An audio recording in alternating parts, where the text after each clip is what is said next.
यहाँ देखो कितनी ज़्यादा भीड़ है। ये देखो पूरी वहाँ तक लास्ट तक भीड़ है। यहाँ से भीड़ स्टार्ट है, वहाँ पर भी भीड़ है, अंदर और पब्लिक है और स्टूडेंट है। Welcome to Ujjwal vlogs. तो hello guys, welcome back to my new vlog. और आज मेरे रूम में मेरे दादा आए हैं, मेरे बड़े भाई। तो इनका मेनली आज पेपर था एमपी पुलिस का, तो उसी के लिए ये आए थे। और हम लोग जा रहे हैं अब इनके सेंटर, एग्ज़ाम सेंटर। और वहाँ पे देखते हैं रिपोर्टिंग टाइम कितने बजे का है। 12:30 बजे का रिपोर्टिंग टाइम है। अब हम वहाँ पहुँच जाएँ फिर आपको बताते हैं। तो गाइस हम लोग रोड आ चुके हैं और यहाँ से ऑटो लेके हम लोग जाएंगे अपने सेंटर, जहाँ पे हनी अदा का पेपर होना है। फिर देखते हैं कैसा क्या होता है, कैसा पेपर जाता है उनका। तो हम लोग फाइनली ऑटो में बैठ चुके हैं और अब ऑटो में बैठ के हम लोग जाएंगे अपने एग्ज़ाम सेंटर। ठीक है, तो वहाँ पहुँच के आपको दिखाते हैं कैसी क्या व्यवस्था है, कितनी भीड़ है वहाँ पे और कितना कंपटीशन आज के भारत देश में। तो गाइस हम लोग फाइनली सेंटर में आ चुके हैं और यहाँ कितनी भीड़ है ये देखिए, आप देख सकते हैं। सब लोग पेपर देने आए हैं एमपी पुलिस का। मैं एक बार आपको कैमरा फ्लिप करके दिखाता हूँ, ठीक है। यहाँ देखो कितनी ज़्यादा भीड़ है। ये देखो पूरी वहाँ तक लास्ट तक भीड़ है। यहाँ से भीड़ स्टार्ट है, वहाँ पर भी भीड़ है, अंदर और पब्लिक है और स्टूडेंट है। मतलब इससे ये पता चलता है अपन को कि अपने इंडिया में कितना कंपटीशन है, कॉम्पिटिटिव एग्जाम को लेके, जॉब कितनी बेरोजगारी है। और इसमें से पूरे लोगों का सिलेक्शन तो हो नहीं पाएगा। आधे लोग को हो पाएगा, देखते हैं किसका होता है किसका नहीं होता, और हमारे भाई का होता है ये भी देखते हैं। तो गाइस यहाँ पे पेपर स्टार्ट हो चुका है, सारे कैंडिडेट्स अंदर जा चुके हैं एग्ज़ाम हॉल में और हमारे भैया भी चले गए हैं। और पेपर अब वो जब आएंगे पेपर दे के तब बताएंगे कि पेपर कैसा आया था, मतलब हार्ड आया था कि ईजी आया था।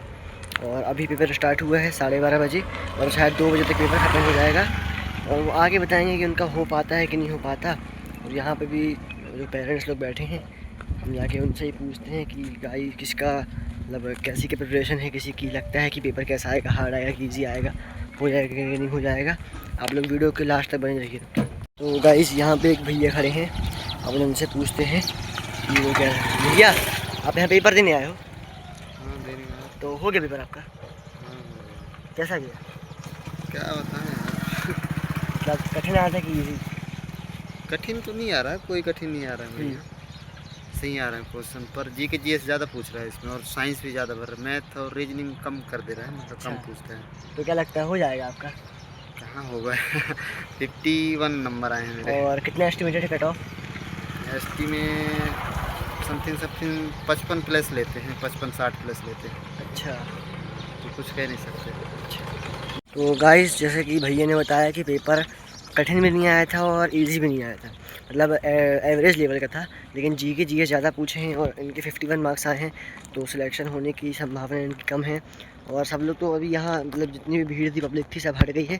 तो यही भैया मेरे को मिले थे, मैंने इनसे पूछा और अपना सेंटर ही पड़ा है, पीछे दिख रहा होगा आपको, योगमणि इंस्टीट्यूट में, जो कि पाटन अपोलो हॉस्पिटल है, ग्लोबल कॉलेज के आगे है जबलपुर में। और यहाँ से गाइस जो खेतों का व्यू दिख रहा है ना, इतना प्यारा दिख रहा है, क्या बताऊँ आपको, दिखाता हूँ उनको। ये देखो गाइस, ये है हमारा योगमणि इंस्टीट्यूट और ये यहाँ से पूरे खेतों का व्यू, ये पूरी रोड जा रही है, ये कच्ची रोड जा रही है। ये देखो, ये पूरा यहाँ से पूरे खेत हैं, पूरे खेत हैं। ये भैया हमको मिल रहे थे, इनसे बात की हमने अभी। और देखो कितना मतलब मस्त व्यू लग रहा है यहाँ पे, शाम को तो और अच्छा लगता होगा। तो गाइस ये देखिए आप, यहाँ पे पूरी सब लोग कोई कार रेंट करके आया होगा या किसी की होंगी। यहाँ पे भी सब पूरे पेरेंट्स घूम रहे हैं, ये बैठे हैं पूरे गार्जियंस, ये बैठे हैं पूरे। और सब लोग इसी होप में हैं कि वो अपने बच्चे को या जिसको भी पेपर के लिए आया है, जो वो इसी होप में है कि हम यहाँ इतने बैठे हैं, इतनी दूर, कितनी दूर से आए हैं कोई भी लोग, तो उसका पेपर निकल जाए, सिलेक्शन हो जाए और पुलिस में बन जाए। क्योंकि एमपी पुलिस का पेपर है, थोड़ी हार्ड भी आता है, कॉम्पिटिटिव एग्ज़ाम है तो ऑब्वियसली हार्ड आएगा ही। और इसी होप पे आप सब लोग को खड़ा उतरना है, आप मेहनत करो। और गाइस यहाँ पे दिक्कत ये है कि यहाँ पे सीटिंग अरेंजमेंट किसी के लिए नहीं है, मतलब इतना बड़ा आपने एग्ज़ाम ऑर्गेनाइज करवाया है, लेकिन पेरेंट्स उनको तो मालूम होगा कि पेरेंट्स तो ऑब्वियसली आएंगे, पेरेंट्स के लिए सीटिंग अरेंजमेंट बिल्कुल नहीं है। लोग खेतों में बैठे हैं, जो हम कॉलेज में ही अंदर बैठा लेते तो क्या दिक्कत होती थी, लेकिन नहीं, तो खेतों में बैठे हैं लोग और कहीं ना कहीं से जुगाड़ करके कुछ भी, देखो वहाँ पे आपको दिख रहा होगा वो बैठे हैं इतने छाए में, अंदर कुछ मतलब बिल्कुल फैसिलिटीज़ नहीं है। किसी को प्यास लगी है, कुछ करना हो तो कुछ फैसिलिटी नहीं है यहाँ पे। आप लोग थोड़ी इस बात पे गौर कीजिए। तो गाइस मैं भी यहाँ पे आ चुका हूँ छाए में बैठने, क्योंकि यहाँ सब बैठे हैं क्योंकि अंदर कुछ फैसिलिटी तो है नहीं, इसलिए मैं भी अब यहाँ पे जब तक उनका एग्ज़ाम ख़त्म नहीं होता है मैं भी यहाँ पे छाए में बैठूँगा और वेट करूँगा उनका एग्ज़ाम ख़त्म होने का। देखो गाइस यहाँ पे कैसे ये लोग लेटे हैं, कुछ फैसिलिटी नहीं है, कुछ व्यवस्था नहीं है यहाँ पे बिल्कुल किसी चीज़ की। लगता नहीं है किसी को कि मतलब कोई पेरेंट्स अगर आ रहा है, गार्जियन आ रहा है तो उसको अंदर कुछ फैसिलिटी देना कि वो वहाँ अंदर बैठ सकें। यहाँ पे लोग ऐसे लेटे हैं, मतलब फिर भी सुन देख के बहुत अजीब लग रहा है ना भाई। क्या कहना चाहोगे? व्यवस्था नहीं है भाई, बिल्कुल फैसिलिटी नहीं है ना किसी चीज़ की फैसिलिटी। खेतों में पड़े हैं लोग, बताओ गाइस कैसा मतलब क्या है। इतनी बाहर एक सेंटर दे दिए हैं, ना कोई ये जाना माना कोई कॉलेज इंस्टीट्यूट है लोगों में देते, और अगर देना भी है तो भाई फैसिलिटी तो कम से कम, क्योंकि ये तुमको तो मालूम है कि पेरेंट्स तो आएंगे यहाँ पे। कितना मतलब देख के अजीब लग रहा है। क्यों? खेतों में पड़े हैं। अब हम भी खेत में बैठे थे थोड़ी देर पहले। हाँ गाइस अगर यहाँ खेत ना होते, रोड होती तो लोग कहाँ बैठते बताओ आप।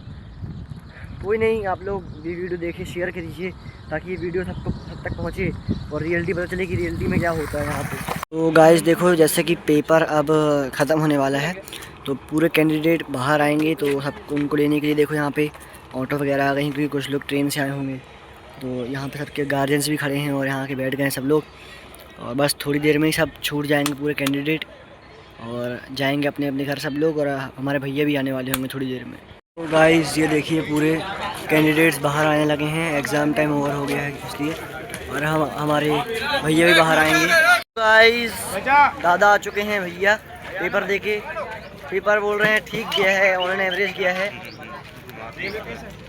और एक्सपेक्टेशंस ठीक, टफ़ी नहीं आता है, नहीं ज़्यादा टफ नहीं था उतना। बस देखते हैं क्या रिजल्ट आता है, एवरेज ही आता है। और गाइस इसी के साथ मैं ये ब्लॉग खत्म करता हूँ क्योंकि मेरे फ़ोन में बैटरी नहीं है, और आपसे मिलता हूँ अगले ब्लॉग में। 3% बैटरी, और आपसे मिलता हूँ अगले ब्लॉग में। तब तक के लिए बने रहिए ज्वेल व्लॉग्स के साथ। सब्सक्राइब करिए, लाइक करिए, कमेंट करिए। Bye bye.